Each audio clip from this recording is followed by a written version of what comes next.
আপনারা দেখতে পাচ্ছেন আমি যে প্রসিজারটা করছি সেটাকে বলে আর্ম লাইপোসাকশন।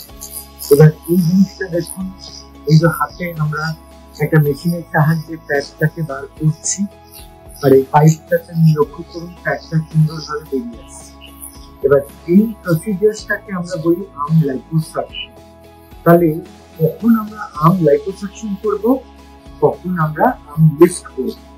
তো আমি আমার পার্সোনাল এক্সপিরিয়েন্সে যেটা আমি করে থাকি, সাধারণত যেখানে খুব এক্সট্রা লুজ স্কিন থাকে সেই ক্ষেত্রে আমরা আর্ম লিফট করি লাইপোসাকশনের পরে।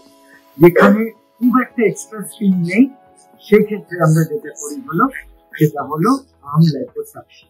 মানে এরকম ভাবে ফ্যাটটা গলে গলে বেরোয়, ফ্যাটটা বেরিয়ে যাওয়ার পর এক্সট্রা যে স্কিনটা থাকে সেই স্কিনটাকে আমরা চেপে দিই। তো সেটাকেই বলে আর্ম লাইপোসাকশন অথবা আর্ম লিফট। আর বেশি কিছু যদি আপনার এই ব্যাপারে জানার থাকে তাহলে আমাকে সরাসরি কন্ট্যাক্ট করুন।